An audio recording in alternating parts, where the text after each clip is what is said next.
Ini dari Mujadalah Kiai Kampung diterima oleh Ibu Ketua DPR RI. Kurang kencang, nanti ada. Bentar ya Pak. Ya oke. Ya.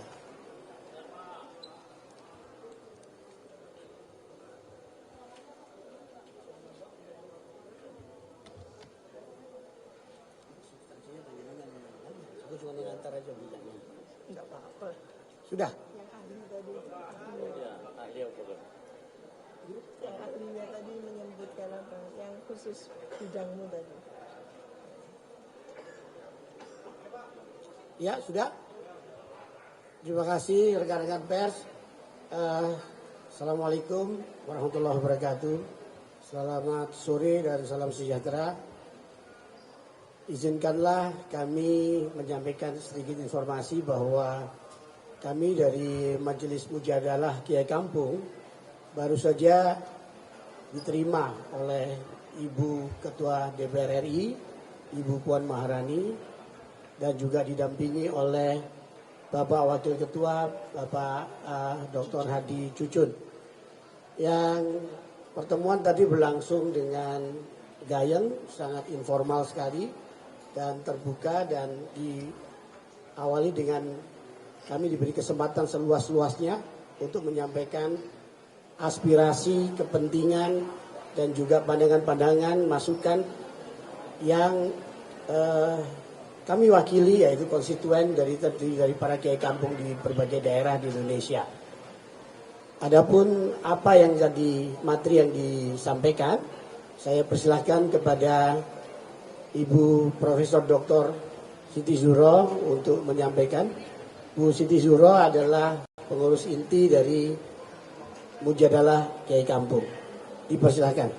Ya, terima kasih. Bismillahirrahmanirrahim. Assalamualaikum warahmatullahi wabarakatuh. Selamat sore, salam sejahtera bagi kita semua.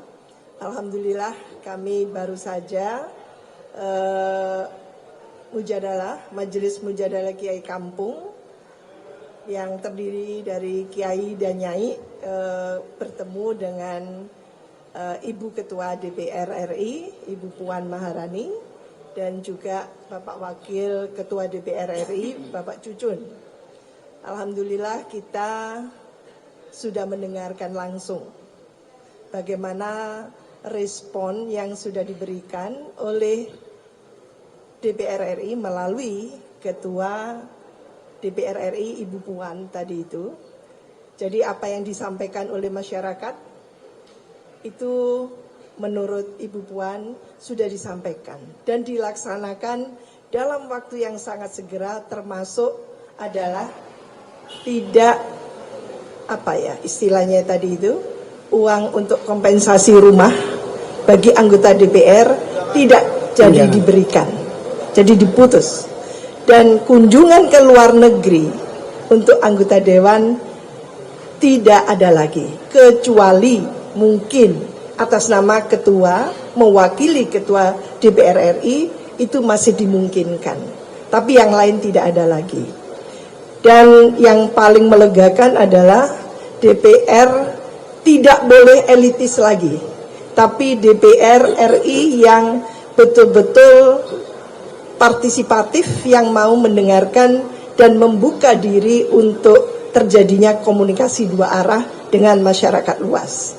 Kami yang ada di Mujadalah Kiai Kampung betul-betul menyampaikan apa yang menjadi aspirasi dari masyarakat di aras lokal itu sampai ke kampung, tidak hanya ke desa gitu, tentang apa yang mereka rasakan, butuhkan. Jadi kita menerjemahkan perayaan HUT kemarin itu yang seharusnya 80 tahun Indonesia merdeka adalah ekspresi kita itu bahagia, seharusnya. Dan kebahagiaan itu tentunya harus juga dirasakan sampai ke aras lokal. Tapi di luar dugaan, ternyata protes dan demonstrasi berubah menjadi kerusuhan dan anarkis. Maka ini yang perlu diberikan solusinya. bukan kita ratapi, tapi kita butuh solusinya, khususnya dari DPR RI yang merupakan sebetulnya rumahnya rakyat, di mana DPR RI harus melakukan tugas pokok fungsinya untuk merepresentasi rakyat luas. Dan itu yang kita sampaikan tadi itu. Tentu kita menatap Indonesia ke depan dengan usia 80 tahun ini dengan sangat positif dan sangat prospektif.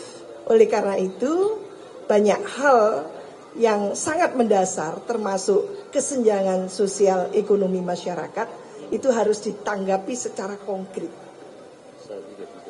Pasal 33 konstitusi kita, Undang-Undang Dasar 1945, ini yang juga sudah sangat disampaikan dengan baik, eksplisit ya, terang benderang oleh Bapak Presiden Prabowo. Itu juga harus disahuti oleh DPR RI. Nah, ini pasal 33 konstitusi kita mengamanahkan bahwa kekayaan sumber-sumber atau kekayaan alam Indonesia dikelola sebesar-besarnya untuk kemanfaatan rakyat. Nah, ini yang harusnya diimplementasikan tanpa adanya distorsi-distorsi, penyelewengan dan pelanggaran-pelanggaran, sehingga masalah kemiskinan, penduduk kita yang miskin, jumlah stunting yang tinggi, itu juga bisa diatasi, diberikan solusi, bukan diberikan jargon-jargon kosong, politik gitu ya. Tapi lebih ke bagaimana mengkonkretkan sebesar-besarnya untuk kemanfaatan rakyat itu dengan otoritas negara gitu kan, harusnya bisa dikelola dengan baik. DPR melakukan fungsi yang pengawasan yang konstruktif gitu. Ketika itu tidak dilakukan oleh katakan gitu ya, eksekusinya di pemerintah. Ya, ini antara lain yang kita harapkan tadi kita dorong agar solusi terhadap pasal 33 konstitusi kita itu konkret. Jadi tidak hanya dinarasikan tapi juga dikawal secara ketat oleh DPR RI. Itu yang pasal 33, karena memang sebetulnya ada perasaan kolektif yang luar biasa dari masyarakat untuk mengatakan kesenjangan ekonomi tadi itu.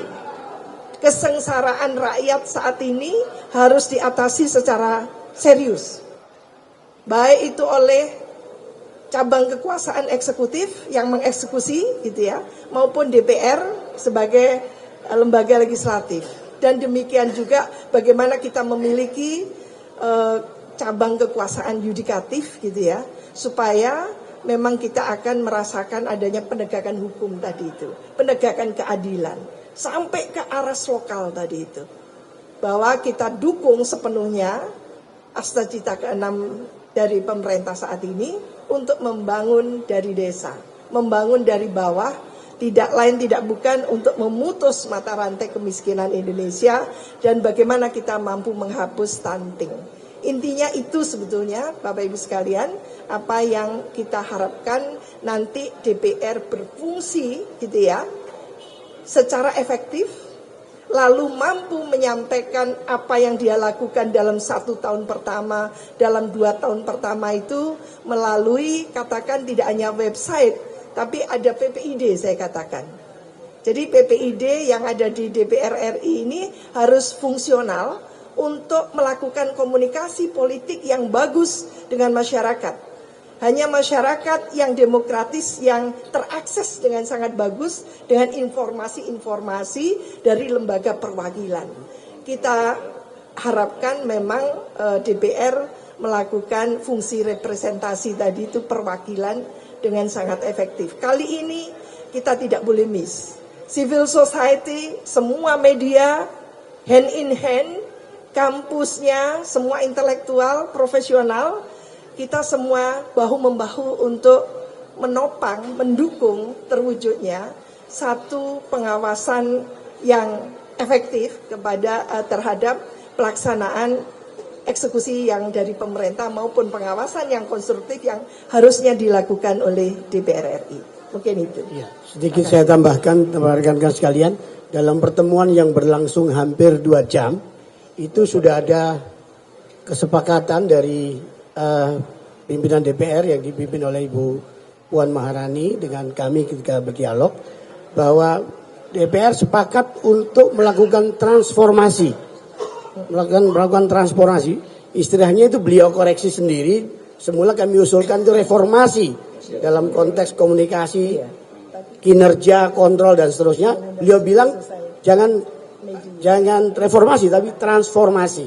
Nah, transformasi ini mencakup komunikasi yang memang lebih luas dengan menghidupkan Badan Komunikasi Masyarakat BKM. Nah, ini luar biasa. Jadi satu kemajuan ya termasuk juga diantaranya adalah kesediaan beliau untuk dikritisi, dan insya Allah dari ke depan ketika tadi Bu Siti Zuro, Mbak Wiwi tadi menyebutkan adanya soal pasal 33 itu juga akan sudah direspon oleh beliau, dan dipersilahkan kepada kami untuk memberikan kesempatan pada pertemuan lanjutan yang lebih intens dengan komisi yang terkait dengan masalah-masalah dengan pasal 33 yaitu SDM. Iya. Demikian. Iya. Terima kasih. Sudah cukup ya? Ya. Makasih. Assalamualaikum.